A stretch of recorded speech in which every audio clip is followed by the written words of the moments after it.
Good afternoon, everybody, and welcome to the new and improved, formerly known as the Camel Jacket Chat, but now known as Where to Put the X. And I was just talking with Craig, and I wanted to take just a quick second and explain the difference between, kind of way we did things before and the new day for Rojas Consulting with this particular HOA.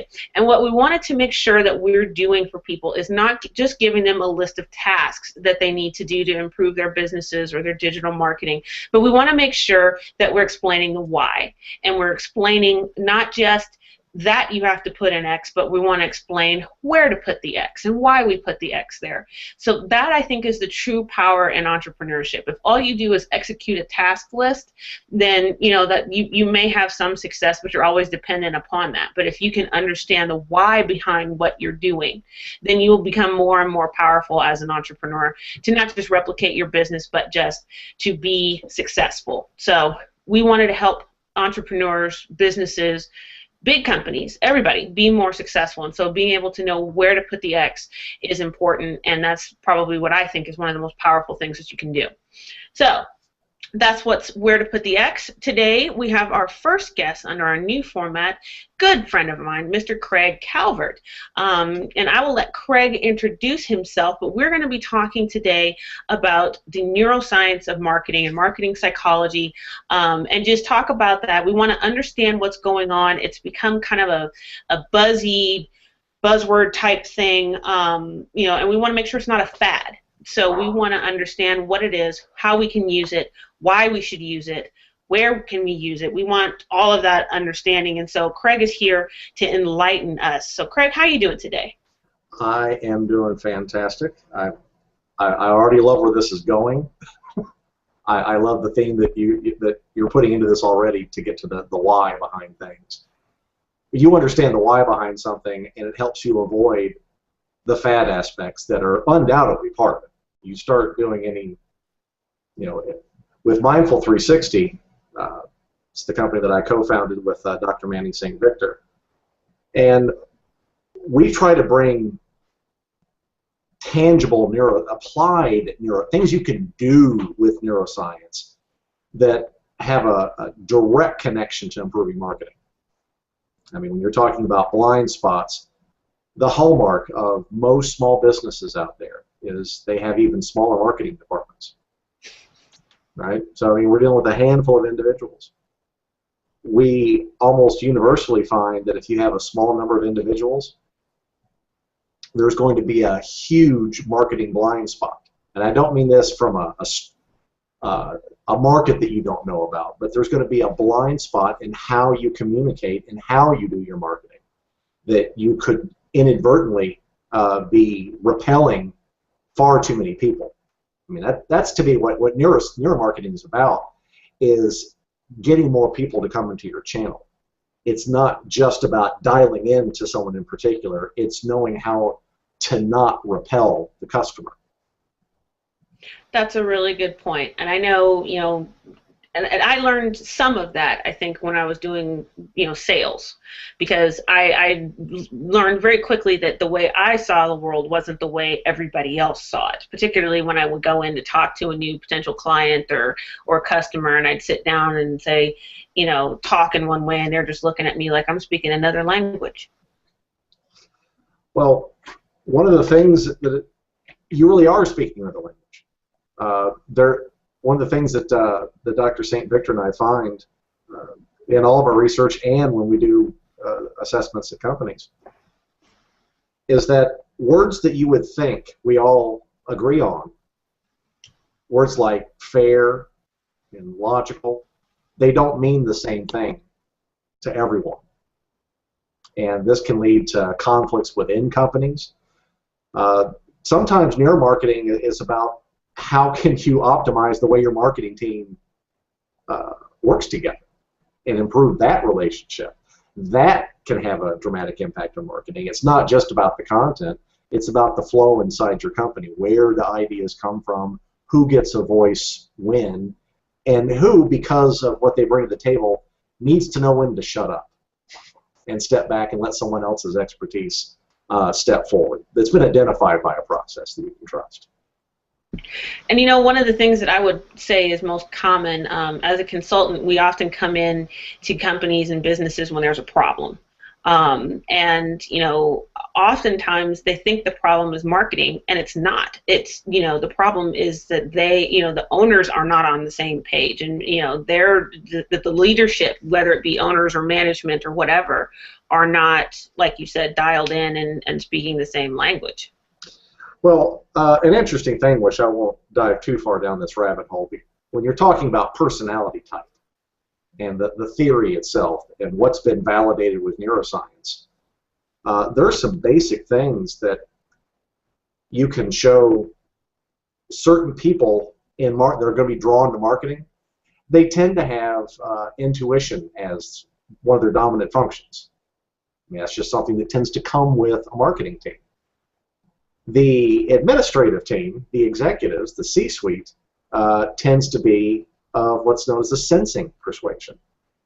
Anyone who brings too much intuition to a sensing party is going to create tension, irritation, and no's, basically. Like, your idea is going to get shot down when it didn't need to be. It was just a matter of how do you communicate in ways that other types from you can still understand. Very good point. I totally agree. But let's get back to just the specific marketing side, and we're going to start putting some X's out there. So if you don't have a pen or a pencil, make sure you get one, because we're about to start putting some X's on some things that you can do with your business. Be they, you know, we talk a lot about entrepreneurship and small businesses, but I really like this concept because it applies to big businesses as well. You know, when you're talking about C-suite and all of that fun stuff, you know, that's exactly what we're talking about, is making sure that that information flow comes down the right way, in a way that marketing can then execute a message. So, you know, everybody gets in on this pie. This is not just about entrepreneurs or small businesses. You know, everybody gets in on this one. So let's talk, what can a business owner or marketing department expect to find? Well, let me back up a step further. How do you implement a more neuroscience approach to your marketing? What kinds of things should we be doing differently? Well, some things are surprisingly simple. It's really just about having, we call it the ricochet rubric. It's really just a grid. We break mental functions into 4 categories. And they're essentially 4 different boxes of questions. And the exercise that you can have, and this applies to having better meetings, right down to the best tweet.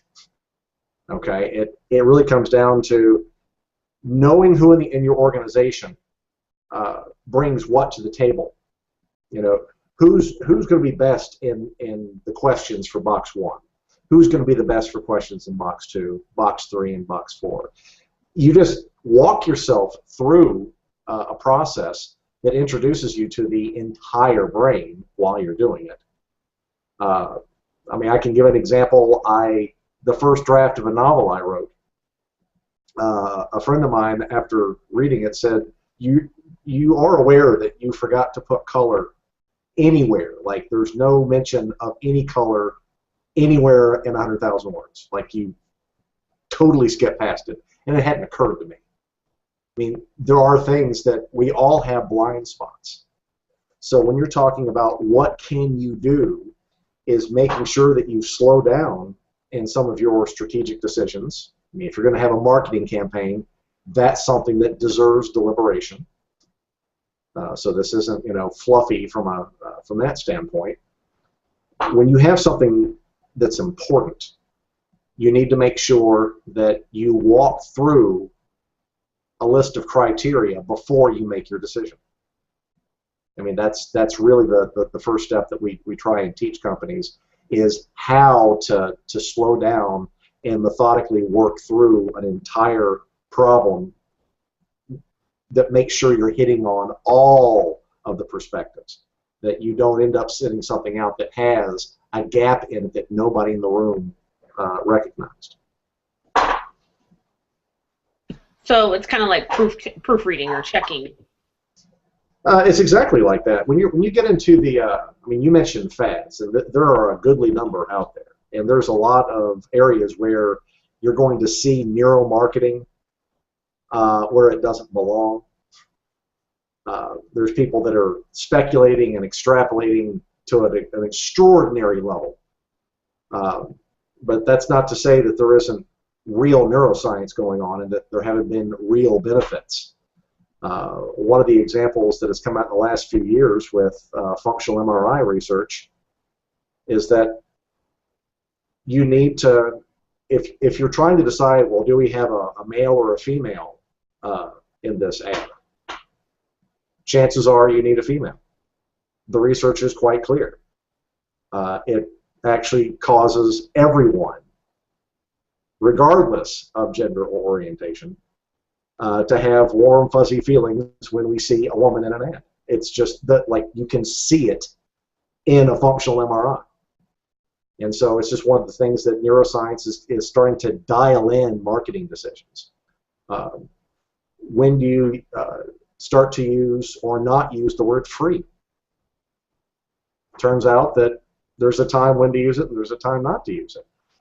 There's all kinds of research that backs up that if you break it into, say, 4 categories, personality type theory actually goes much deeper. If you really want to dive into the specifics, it expands it out to 16 types and 20 different expressions of each of the 16 types. So an insane level of depth. But when you start talking about the basics in marketing of how do I make sure that I've got a message that is well received by as many people as possible, it helps to make sure that you're covering all the bases of, are you using language that's sensory? Are you bringing in a little intuition where you're bringing in something that some people have to figure out or see a pattern? Are you appealing to a logical system? Does it make sense? And then finally, how does it fit with values? So if you can work that throughout your marketing, then you're going to be expanding your reach into different kinds of people. If you use nothing but cold, objective, intuition-driven marketing, well, it'll be very appealing to people who happen to be that type, but it'll be repellent to people that aren't. I want to make sure that it's clear that this is more about how to reach out to more people. It's not how do I break my marketing initiatives into 900 little tiny boxes that I have to keep up with. You want to make sure that you're approaching this with the simplicity that neuroscience can provide on this. Yeah, had to unmute myself, sorry. And I wanted to step back just a quick second. I'm sorry, I can't resist to tell this story since it's college football season's coming up, and we actually have a new show coming out about sports and all that. One of my favorite examples of having the wrong person, with the wrong type doing the wrong thing. If you know me, I'm a Kansas State fan. That's my alma mater. And when K-State for the first time won their Big 12 title, and it was just it was an upset against Oklahoma, and everybody in the stands, the fans just flooded the field, were tearing down goalposts, the whole Gatorade thing on Coach Snyder and the whole bit. And it was just pandemonium and just this hugely exciting, cathartic moment for K-State fans. And, some reporter finally tracks down Coach Snyder on the field and says, Coach Snyder, you just won the Big 12 championship. How does it feel? And he just kind of gives her this look and says, well, we feel pretty good. And it was just like dead air, like, next question. And the reporter says, at the time Darren Sproles was playing for K-State, and so they said, Darren Sproles had a great game. What do you think his odds are, to win the Heisman Trophy? And Coach Snyder says, well, it's not up to me.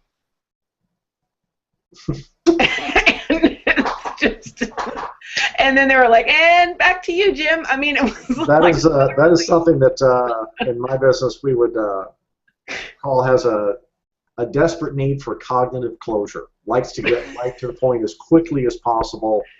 Doesn't like to wander around any flowery language or wordplay.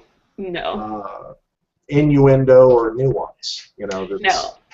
And he's well recognized for his skills as a coach, but he is just not. He's a very, very intuitive person. And it's hysterical at times because he just so, like you said, cut and dry and to the point. It's not flowery at all. I mean, he's not like Mac Brown or some of the other coaches that used to just kind of go off. He doesn't. Well, so far, I am yet to find a company that didn't have a significant gap in their marketing language, and in all cases they were easily fixed. There was a company that I assessed in California where all of the website content had been done by one guy, and he was really funny. He was a smart guy. He was an awesome guy. But it was just one guy. And his personality type just happened to have the feeling function as the inferior function. Suffice it to say that he did not wield emotional content with any dexterity. And so the website was completely devoid of what it was. A food product. It never talked about what it tasted like, what it smelled like, or that because it was organic, your family would be proud to serve it. Yeah, they actually had things like, and our deliveries are on time. I'm like, well, that's good to know. But when you're marketing a food product, you've got to make sure you walk it through these other channels. That's one of the reasons why collaboration is so essential among, especially as you get the larger companies. Marketing cannot exist in isolation. It's got to have feedback from multiple vantage points. So maybe that's one X that we want to go ahead and put on there, is that if your marketing comes from one voice and that's it, that may be a potential X for you, that you're not properly applying or completely applying the benefits of psychological marketing, that if it's just one voice and just one person. It's the fewer the people, the more likely that gets, especially when you get down to one person. Mm-hmm. Everybody has a blind spot, and even knowing about it sometimes isn't enough. Manny and I happen to be the same personality type, which means that we also have the same blind spots.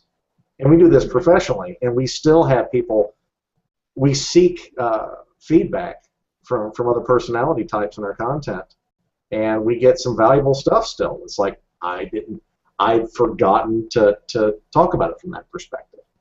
And even you and I have had conversations. I think of myself as being fairly skilled as a marketer, but I'll ping you on Google Plus and say, hey Craig, what do you think about this? And you'll say, what about this angle? Oh, So yeah. Well, and that's a good way to even see your resources, is that once you know what to look for, like for example, my #1 function is Extraverted Intuition, which means that you can ping me in the dead of night and ask me, I need 11 names for a product in 45 seconds. Can you help me out? And we'll be the ones that immediately jump into it.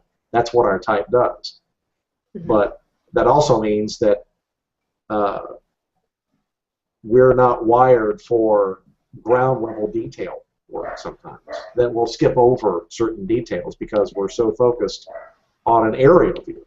And that's why when you get down to, if you have just one or two people that are doing your website content or social media content,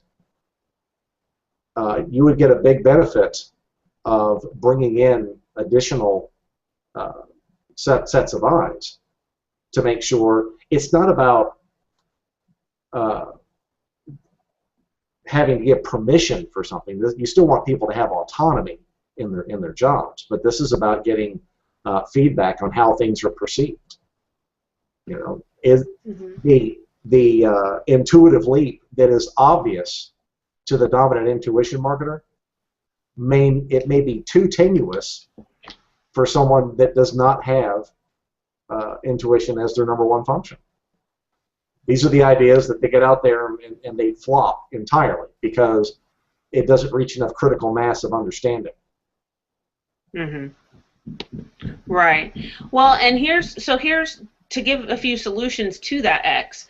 I think one thing that, what you've talked about is just having more people involved, having more people that can be a part of it in some form or fashion. It doesn't necessarily have to be someone you hire, but, getting a friend who thinks differently than you do. I mean, sometimes we have a bad habit of surrounding ourselves with people who think just like us. But, Yes. Having relationships with people that think differently than you do. And if you're if you happen to have other business colleagues, it's not a bad thing to go ask the accounting people what they think of your marketing message. Yeah, last time I checked, accounting departments, they have checkbooks. These are valuable people to know how to influence. True, but I would think, now you tell me if I'm wrong, that by profession they're more likely to be, you said that marketing people tend to be more sensing. They would probably be more intuitive. Or the other way. Actually, it's the other way. Yeah. I'm sorry. And also, the marketing department is going to be the most likely to have a mixture of what's known as subjective logic and objective logic. It's sort of like it's very useful in marketing to have a good mix of pull the tape off quickly, let's analyze the facts, and a mixture of how is this going to make people feel? Is there a value that we can trigger with our message? Is there a cause? Is this going to be useful in our image?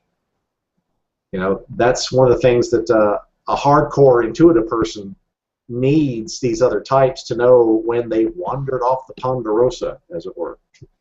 When they've come up with an idea that may be brilliant, but could be perceived the wrong way by someone that an unintended consequence. Yeah, there was a Google Plus post that went out. David Emerlin posted it, and it was a really interesting article about a promising company that tried to do what I call stunt marketing. They had a bunch of campaigns and things that were much more edgy, and and they all backfired horribly. And then the PR team did not manage it well, and it eventually caused the collapse of what looked to be a very promising startup. It was a smartphone company, I believe, that had figured out how to provide pretty much the same features at a much lower price point, than the industry leaders. And I can guarantee you, it just makes me wonder, was that a case where there was too many of the same-minded people? And so they were like, yeah, that's a great idea. That's a great idea. Keep moving, keep moving, keep moving. And nobody... Even in our research, we find that startups, there are certain areas of life, certain professions, certain jobs, certain hobbies even, that you find a concentration of personality types, a significant cluster of them. For example, you show me the middle management layer of a large company, and I'll show you where all of their ESTJs are. I mean, there's just certain types that gravitate towards certain things. That startups are heavily populated by people that have what's known as a extroverted, intuitive thinking perceiver. Happens to be my type. Me and Manny are the personality type that you're most likely to find in startup organizations. Well, that's all great in the beginning because Manny and I can generate ideas at a dizzying pace. But if we don't pay attention to our blind spot, we won't be focused up on the details for the business to function. So this is why in startups that, especially if you're talking something as basic as pitching your idea to investors. Let's say you've got 10 minutes or a 5-minute presentation even. if you get a bunch of the same types putting the presentation together, you'll paint a picture of the company that your intended audience doesn't like. A lot of startups, they're the intuitive types, and so we'll talk about future possibilities and the patterns that we see in the market, and all the people that you're talking to are like, those are all lovely things, but what's your cost to acquire a customer? What's the lifetime value of a customer? How much money do you have? How much in debt are you right now? You know, factual, detail-oriented processing. And that's a basic spot where everybody has a blind spot. There is no such thing as a human that has their entire brain extra wired for everything. There's no Uberman. There's no. All right. So every one of us has this blind spot. I mean, you have it. It's if you're human and you're conscious and have a pulse all at the same time, you've got cognitive gaps in your understanding. It's not about intelligence. Okay, so recognizing that we have the cognitive blocks and the blind spot, I like that. How do we identify where our blind spot is as an individual, and then perhaps collectively if you're in a department? Well, there's a couple of pathways to take here. One pathway is to have yourself and/or your organization, depending on the management team, depending on the size of the organization, get a psychometric assessment. I mean, and have it done by a certified professional. One of the things that you can find out there is if you Google, personality type test, there's oodles of free ones, and they're not supported by the science. They're not supported by research. They've been fiddled with. So there's a lot of benefit to going with certified through a certified assessment process. Now, it is possible, if you're up for the lengthy education, there's a variety of ways that you can study to learn these things yourself, but it's not exactly what I call efficient. It takes a long time to absorb the data of personality type to such a level to where that's your pathway to understanding yourself. That's one of the benefits of going through an assessment process. And there are a couple of good tools for companies. My particular favorite is the Myers-Briggs type indicator, the MBTI. That to me is the one that is most supported by neuroscience. But it's not the only one. There's a variety of ways that you can, for example, there's the Kiersey temperaments. I mean, there are other pathways to getting this understanding of where is your cognitive blind spot? Where is this area that your brain doesn't run your mental processes through every time? I mean, we all use all of our brain at one time or another. That whole 10% thing is just a myth. But there are certain mental functions that your brain has gone to a lot of effort to myelinate and create the synaptic pathways. It's gotten very good at certain things, and while it was doing that, it was not developing some other areas of your brain. No matter how smart you are, I'll show you where your dumb spot is. That's just the way it works, and that's one of the first steps to come to in this process is knowing once you go through this process, you'll know where which mental functions are your top functions. You'll learn which ones are your not so great ones, and you learn that about others in your organization, and it gets to be where we've got to come up, we have to brainstorm some product ideas. We need our intuitives to lead this discussion. That's just a basic decision that you can start making of who gets to run the meeting at what time, who gets to be involved in what kinds of decisions at what stage in the project. So you go through that step, and the rest of it becomes quite easy. Once you learn what your personality type is, you by definition learn what it's like to think differently than you do.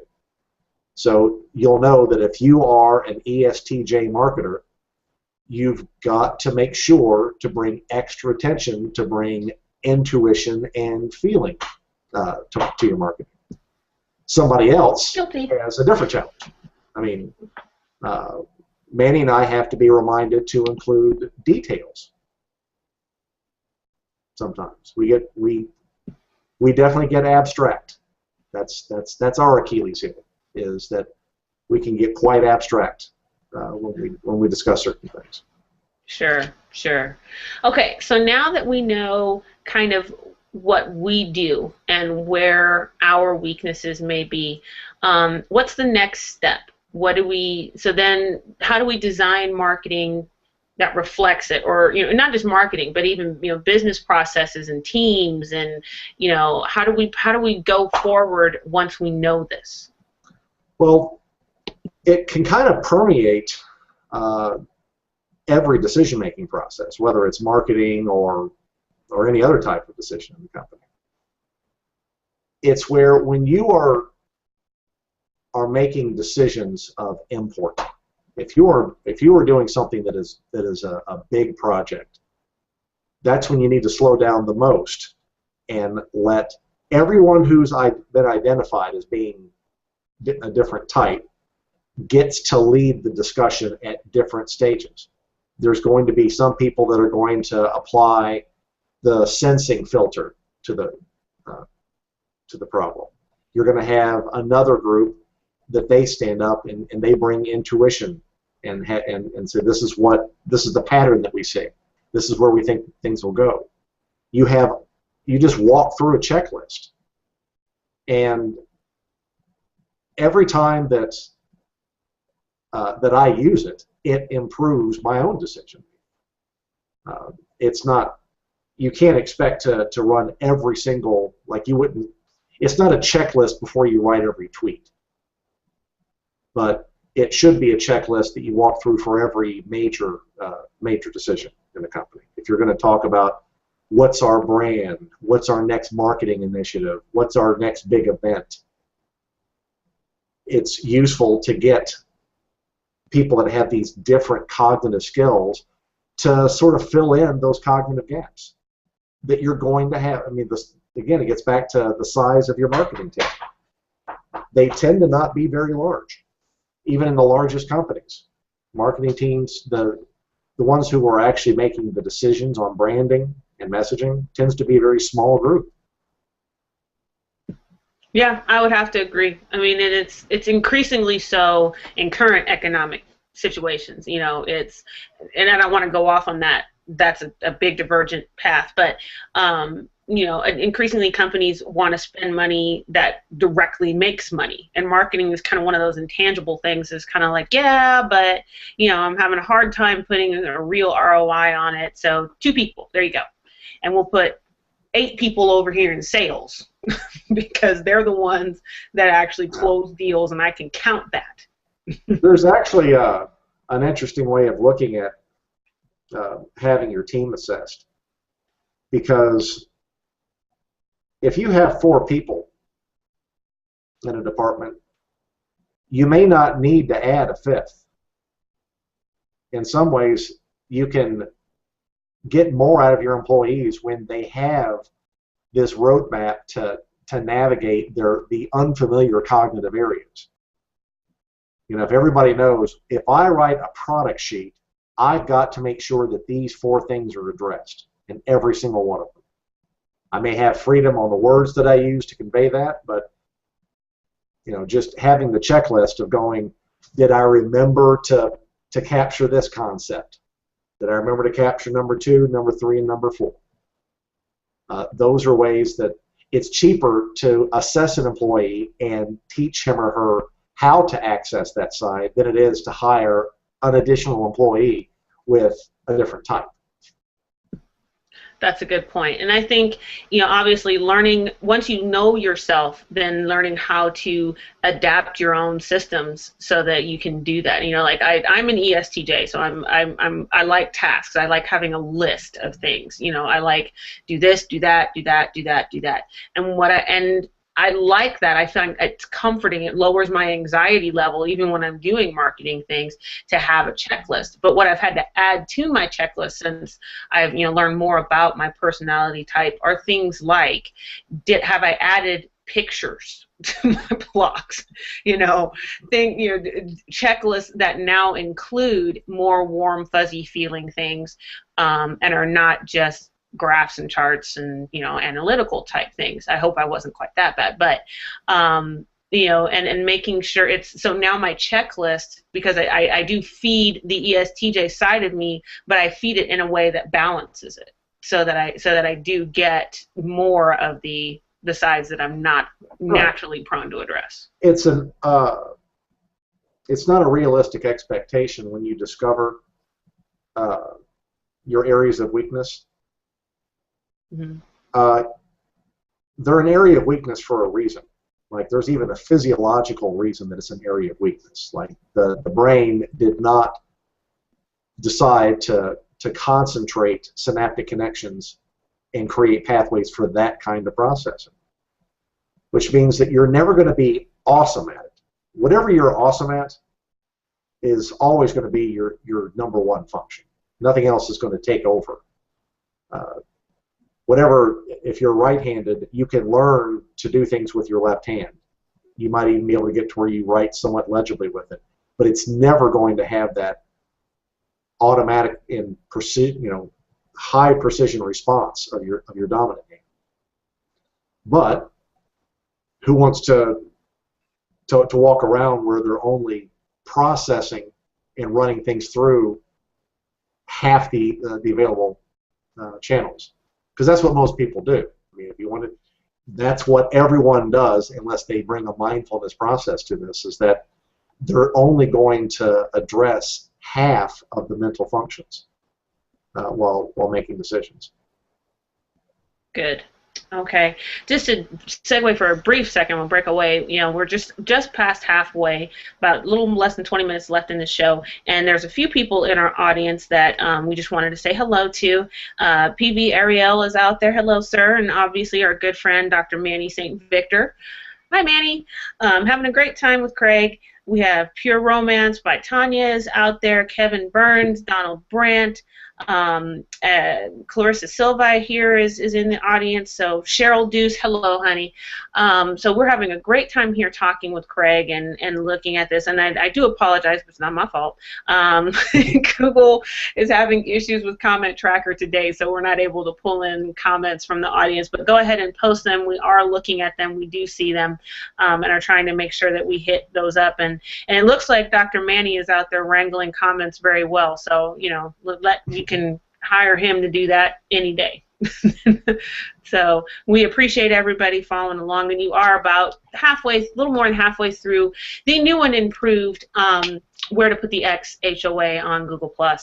So we are talking about neuroscience marketing and marketing psychology and just really trying to understand how this works. We've hit some good points about how to identify it, how to apply it, how to make it work for you.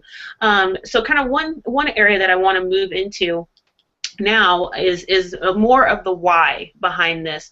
And I think kind of as we've evolved, let me just say, in the last 10 years or so that I've really been very much involved in marketing, we've learned, kind of the shotgun blast of marketing doesn't work. You can't just take a message and just throw it to the wolves, so to speak, and expect the customers to come in. You do need to segment your market. So then we said, okay, we're going to look at things like, are they women? Are they men? Are they middle-aged? Are they wealthy? Where are they coming from? All of this fun stuff. So we started segmenting that way, and we had some moderate success with that as an industry. We found that was working. And so then we started to look even deeper. Are they, we started looking at things, their ethnic origins. How do we market to that? All of these other areas that we could dice it even finer and come up with even better laser-pointed marketing messages for them. So, excuse me. is it possible, how do you stop yourself from using neuroscience marketing to slide down that slippery slope to the point where, like you said, you've got a billion different marketing baskets all trying to put a message in, and it just becomes overwhelming? Well, this is one of the reasons why I typically, in my recommendations, I don't advise creating different marketing channels for all the different types. It's just not practical. I mean, to have an additional layer of 16 different splits to do on all of your data gets to an unwieldy level. However, it doesn't take much to get to a knowledge level where you can learn to incorporate aspects of multiple types in your marketing messages. It'll be a reminder to you to where you're using language that does not repel. Like you would still, if you're going to split around like men and women, you continue to do that. You don't create men ESTJ, woman ESTJ, female ESTJ. It doesn't make sense to go to that level. Mm-hmm. So, for example, if we had a campaign like it's maybe a new initiative, we're in a marketing department, we're not necessarily saying that you take the same Twitter message and do it 16 different ways for all, and then you move on to the next Twitter message and do that one 16 different ways. You're not suggesting that. You're suggesting that perhaps in the course of the campaign, you recognize the different viewpoints that each of these areas. The larger the canvas, so to speak, the more you try to include all of the entire checklist. And like if there's a product sheet, you got an entire page of text with some images to convey something, that deserves to get a multiple cognitive viewpoint, process where it's hitting the entire checklist. With tweets, it could just be make sure that you have a certain percentage of your tweets that are talking about values, that it's a value-driven tweet, that it's talking about a cause, meaning, connections, building communities, and so on. Mm-hmm. You have a certain percentage that are detail and specific fact-oriented to appeal to the people that like to get, that's what their brain is hungry for. So it's not about changing every single message, every single word that comes out of your organization. It's more about making sure that you have some general guidelines and some checklists to go through to make sure that your message ultimately is attractive to a whole lot of different brains. Gotcha. That's what you want your marketing to be, brain sticky. That's the goal, is not just to be seen, but thought about. I'm going to use a hashtag for that, brain sticky.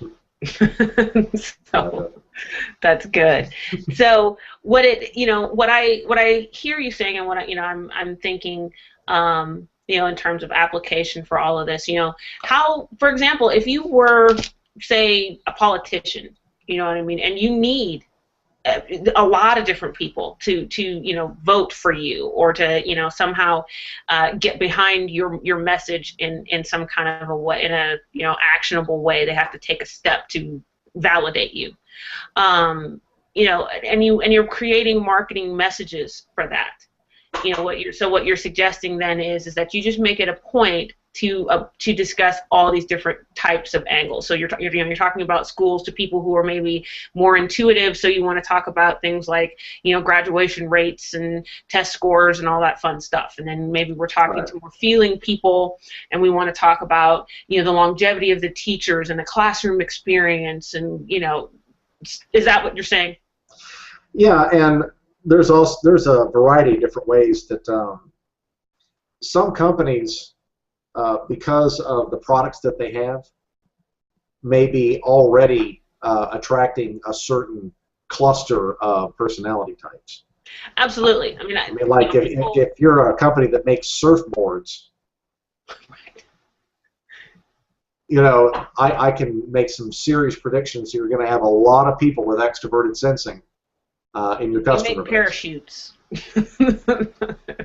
I don't want perceivers making parachutes. We'll skip stitches or something. But when you're talking about like politics, when you're talking about campaign messaging, like how do you get attract as large a base as possible? Most of the times, our advice gets more down to tradition versus change. Mm-hmm. I mean, you actually see this at a brain level, that no matter what election you're talking about, it's almost always going to be between tradition versus change. Mm-hmm. That's that. Over the centuries, it might even change which party does what. That's the irrelevant part. But there's always going to be those essential choices, because that's one of the things that humans tend to break themselves up into. The brain either needs cognitive closure and wants to have that sense of, they want to look to the past to find things that work in the present. That's one particular type. And then there's well, no one's tried a triangular wheel before. Let's see what happens. Where there can be too much of a focus of change and wanting to toss out tradition. There's all kinds of groupings in marketing that if you've got a unique product, if you're dialed into a particular channel, this is where a personality type can really blossom your understanding of how to dial in to particular. If I tell you that 90% of your customers have this particular mental function, you need to make sure that every tweet, every Facebook post, every blog post hits that function as a leader. Yeah. Right. So to me, that would lead to, the way you've done your ideal customer profile, because I think one of the things that we often try to think about is, once I know what my product is, say for example, I sell surfboards, and I know that a lot of my surfboard customers are, probably more likely to be more like you and Manny, ENTPs. So would it make more sense then for me to create messages that talk specifically to ENTPs, or to say, you know what, it's naturally going to appeal to those guys, so why don't I spend some of my marketing dollars creating messages for the group that's similar to them but not exactly the same? Well, that's where we get back to the benefit of having a certified professional do the assessment of your organization, as opposed to looking up a free personality test and sticking those up in your cubicles. Is that it's useful to get assistance from a psychometrician to help analyze your customer base. So we can start saying with some authority that this type is going to be overrepresented in your customer base, and that there's going to be certain messages that are going to resonate with this group. But you do so often at the expense. Whatever is highly attractive to one grouping tends to be highly repellent on the other end. When someone tried to tell me to not eat animal protein because they're our friends and they're cute, that's not how I process things. That's not one of my particular values. When a doctor pointed out a heart condition and told me to stop eating animal protein, that gave me a different set of just having one kind of message at me wouldn't have worked. There's going to be ways to reach some people that will repel others. Right. So kind of a layered approach may be necessary in some cases as well. Well, and the goal with a lot of marketing is to have things as customized as possible. That you want to be able to create pathways for people to explore your company in more than one way. This is why it's useful to have video content, why it's useful to have long-form Google Hangout shows. This is why it's useful to have a Twitter feed. It gives people a lot of different ways that they can experience your company. And it's also interesting that within certain social media channels, there's additional groupings of personality type. It may be that you have this kind of messaging on Google+, but a different kind on Facebook, and a completely different kind on Pinterest. Right, and again, having a professional that can look at that and tell you where, you know, to spend. I mean, obviously, here goes my ESTJ. I'd want to know, you know, does this particular type have the money, or is there money there? You know, if it turns out that, you know, the most logical choice for my particular product or service is, you know, this other group, but that group also doesn't have the characteristics of being able to afford my product, then that may indicate that there needs to be an adjustment in my product. Well, especially when you're talking about, there's one particular type that they're sort of like genetically engineered decision makers. It's your type, ESTJ. Very often is what you find that, like, ESTJs make up around 12 to 15% of the general population. In companies, they'll make up insane percentages of the management layer, like 90% of the management layer of a company will be ESTJ. It's extraordinary how much grouping there is in management with ESTJs. So if you're in a B2B market, if you're selling to other businesses, you can bet that the majority of the time an ESTJ is going to be involved in deciding whether or not to cut you a check.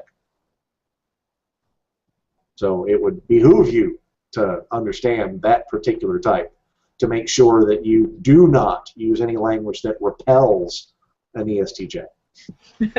So I think we need to make a new hashtag, what would Carmen say?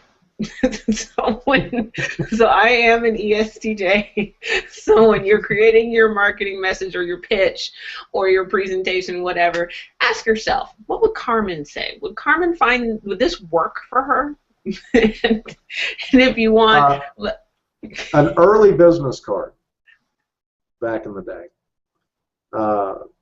We did something that was a creative idea. Oh, it was a very creative idea. It got a lot of attention, a lot of conversations, did not generate a single penny of revenue. It seemed to, we put neuroscientists, drug dealers on our business card. Now here's why, the intuitive leap: oxytocin, dopamine, serotonin, cortisol, these are all brain chemicals, and we deal in helping people boost the right chemicals. So there was an intuitive leap to be made there. But too many people saw a drug dealer and didn't follow the rest of the journey. You know, that's an example of something that was passed around a whole bunch of intuitives. We're like, hey, that's funny, I get it. But the ESTJs were like, I'm not even to the getting it part, I'm already bothered. Like, I'm not going to spend the cognitive energy to get this. It bothers me. Yeah, I think I would probably have to be one to go, what in the world? I'm not going to spend the time to figure this out. This is crazy. Done. Well, this is why a big thing we talk about is tactical humility.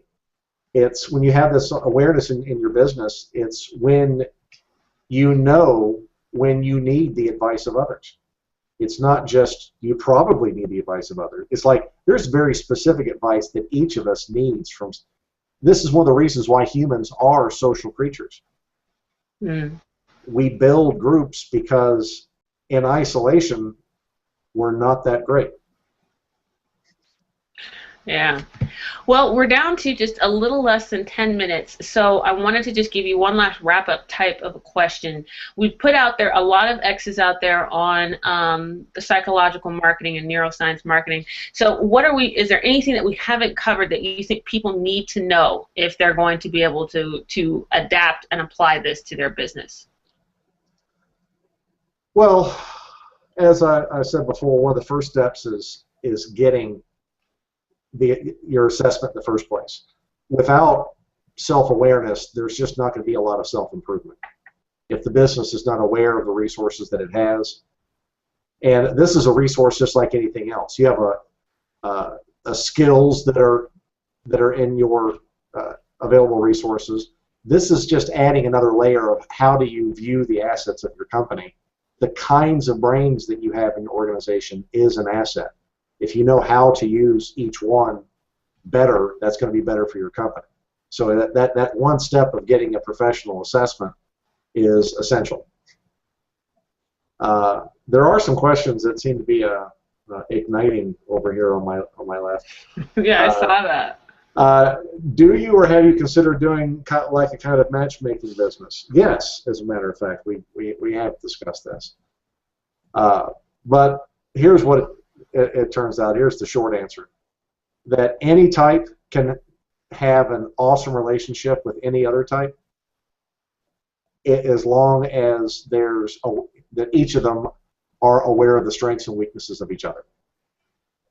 So, could an ESTJ and an ENTP have a great marriage? They sure can. Manny is married to an ESTJ.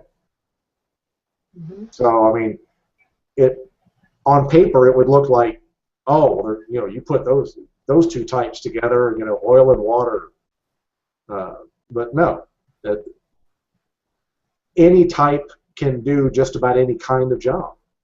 This isn't about, oh, well, this guy that we were thinking about hiring for a marketing director position doesn't have intuition as their number one function, so I'm not going to hire them. No, that's not how you do it. This is just making sure that whoever you have is aware of their blind spots and knows how and when to help each other out.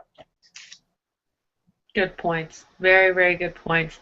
So how can we find out more about you and about Mindful 360? Where should we be looking? Well, pretty easy to find. Mindful360.com is our website. If you search for my name, Craig Calvert, you should be able to see my brain logo. That's me. Mm-hmm. And we have some new products that we're going to be coming out with soon, but especially for individuals. We're going to be adding more individual services at a lower price point. So we're really excited about some of the stuff that we're going to be adding. We help organizations with everything from conflict management to improving their marketing messaging, to improving communication, to improving proposals and presentations from this perspective as well. So this kind of knowledge can really be applied in a lot of different areas of the company and the individual's lives. We really like what we do. And you guys are darn good at it. I have to credit you and Dr. Manny out there for enlightening me to a lot of things that I wasn't even aware of. And so I definitely would recommend to anybody, if you have questions about this, please seek out Craig, seek out Manny, Dr. Manny, and find these guys, talk to them. This is a good resource that you can use that can help point you in the right direction of what you need to do. So one of the things that I always tell people, if you don't know, ask. And these are the guys to ask. So there it is. Thank you so much, Craig, for being here on the show. I hope everybody enjoyed our new show format. I'd love to hear some feedback. Let me know, do you like this new idea, this new way that we're presenting information? It's a slight change. You probably aren't seeing, I'm not doing the show turned around the wrong way, but how do you like it? Do you think this works better for you? Do you not? Leave some comments in there. We'll make sure and get back to you and talk to you about it. Next week we will be back with another topic, another show, 2 o'clock on Wednesday. This is the good time for us. So is the time working for you guys? Let me know in the comment stream, and we'll certainly make any adjustments that need to be made. So thank you guys so much for watching the show today. And again, thank you to Craig for joining us on the show. And we'll look forward to seeing you next week, where we talk about another place you can put the X. Have a good day.